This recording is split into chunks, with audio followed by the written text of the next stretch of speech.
یا ایہا الذین آمنوا، اے ایمان والو، اللہ کا پیغام مومنوں کے نام۔ الحمدللہ رب العالمین والصلاة والسلام علی سید المرسلین، اما بعد فاعوذ باللہ من الشیطان الرجیم، بسم اللہ الرحمن الرحیم۔ الصلاة والسلام علیکہ یا رسول اللہ وعلی آلکہ واصحابکہ یا حبیب اللہ، الصلاة والسلام علیکہ یا نبی اللہ وعلی آلکہ واصحابکہ یا نور اللہ۔ پیچھے پیچھے اسلامی بھائیوں اور مدنی چل کے ناظرین، سلسلہ ہے اللہ کا پیغام مومنوں کے نام۔ اس سلسلے میں قرآن پاک کی ان آیات کو ہم منتخب کرتے ہیں، سنتے ہیں، سمجھنے کی کوشش کرتے ہیں جس میں ہمارے رب عز و جل نے اے ایمان والو کہہ کر، یا ایہا الذین آمنوا کہہ کر مجھ سے اور آپ سے بات کی ہے۔ آئیے آج کون سی آیت ہے؟ آج تو بڑی شاندار آیت ہے، عاشقان رسول کو بہت کچھ اس سے سیکھنے کو ملے گا۔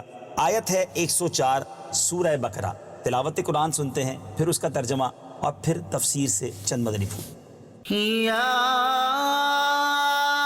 ایہا الذین آمنوا لا تقولوا راعنا وقولوا انظرنا واسمعوا وللکافرین عذاب علیم۔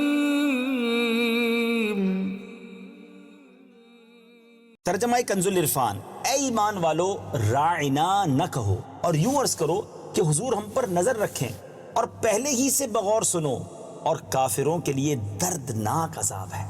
تفسیر صراط الجنان سے چند مدنی پھول پیش کرتا ہوں۔ لا تقولوا راعنا، راعنا نہ کہو، اس کا شان نزول یہ ہے کہ جب پیارے آقا علیہ الصلوۃ والسلام صحابہ کرام علیہ رضوان کو کچھ تعلیم و تلقین فرماتے تو وہ کبھی کبھی درمیان میں عرض کرتے تھے راعنا یا رسول اللہ، یعنی اس کے معنی یہ تھے کہ یا رسول اللہ صلی اللہ تعالی علیہ وسلم ہمارے حال کی رعایت فرمائیے، یعنی کلام اقدس کو اچھی طرح سمجھ لینے کا موقع دیجیے۔ یہودیوں کی لغت میں یہ کلمہ بے ادبی کا معنی رکھتا تھا، اور انہوں نے اسی بری نیت سے کہنا شروع کر دیا۔ حضرت سعد بن معاذ رضی اللہ تعالیٰ عنہ یہودیوں کی اصطلاح سے واقف تھے۔ آپ نے ایک روز یہ کلمہ ان کی زبان سے سن کر فرمایا، اے دشمنان خدا، تم پر اللہ کی لعنت، اگر میں نے اب کسی کی زبان سے یہ کلمہ سنا تو اس کی گردن اڑا دوں گا۔ یہودیوں نے کہا، آپ ہم پر تو برہم ہوتے ہیں، مسلمان بھی تو یہی کہتے ہیں۔ اس پر آپ رنجیدہ ہو کر نبی پاک علیہ الصلوۃ والسلام کی خدمت اقدس میں حاضر ہوئے کہ یہ آیت نازل ہوئی جس میں راعنا کہنے کی ممانعت فرما دی گئی، اور اس معنی کا دوسرا لفظ انظرنا کہنے کا حکم ہوا۔ اس آیت سے معلوم ہوا کہ انبیاء کرام علیہ الصلوۃ والسلام کی تعظیم و توقیر اور ان کی جناب میں ادب کا لحاظ فرض ہے، اور جس کلمہ میں ترک ادب کا معمولی سا بھی اندیشہ ہو وہ زبان پر لانا ممنوع ہے۔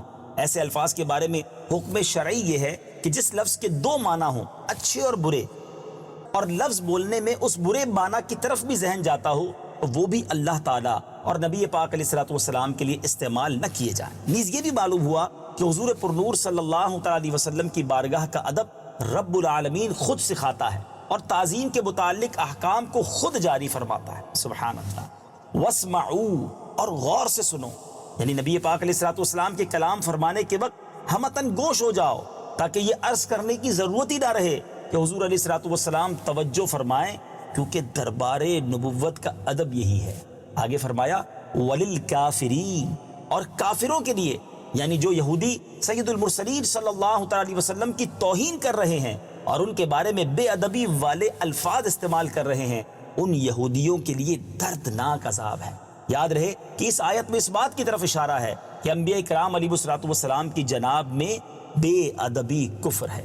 پیچھے پیچھے اسلامی بھائیوں، تفسیر صراط الجنان کے مدنی پھول تو یہاں ختم ہوئے، مگر کیا شاندار درس ہے، کیا بات ہے میرے آقا علیہ الصلوۃ والسلام کی۔ ان کے دربار میں کیسے گفتگو کی جائے، کتنا غور سے سنا جائے، کتنا ادب کیا جائے، یہ سارے احکام رب عز و جل قرآن میں ہمیں سکھا رہا ہے۔ کیا بات ہے نبی پاک علیہ الصلوۃ والسلام کے دربار کی۔ اللہ تعالی ہم سب کو دل کی گہرائیوں سے اپنے آقا علیہ الصلوۃ والسلام کا ادب کرنے، ان سے محبت کرنے اور ان کی تعظیم کرنے کی توفیق عطا فرمائے، کیونکہ یہی عشق رسول جان ایمان ہے۔ امام اہل سنت بہت ہی خوبصورت شعر لکھتے ہیں نا، جان ہے عشق مصطفیٰ روز فضو کرے خدا، جس کو ہو درد کا مزہ ناز دوا اٹھائے کیوں۔ اب آگے تفسیر نور العرفان میں ایک بڑی اہم بات لکھی ہے کہ حضور کی شان میں ہلکا لفظ بولنا حرام ہے، اگرچہ توہین کی نیت بھی نہ ہو، اور توہین کی نیت سے بولنا کفر ہے۔ اور جس لفظ کے دو معنی ہوں، اچھے اور برے، تو وہ اللہ تعالیٰ اور حضور علیہ الصلوۃ والسلام کے لیے استعمال نہ کیے جائیں، تاکہ دوسروں کو بدگوئی کا موقع نہ ملے۔ اللہ تعالیٰ کو میاں نہ کہو۔ آج کل بہت سارے لوگ اللہ میاں کہتے ہیں، غور سے سنیں، اللہ کو میاں نہ کہو، کہ میاں کے معنی مالک بھی ہیں اور خاوند بھی، لہٰذا اب اللہ کو مالک کے معنی میں بھی میاں نہ کہا جائے۔ اللہ تعالیٰ مجھے اور آپ کو ادب کرنے کی توفیق عطا فرمائے، صحیح الفاظ منتخب کرنا نصیب فرمائے۔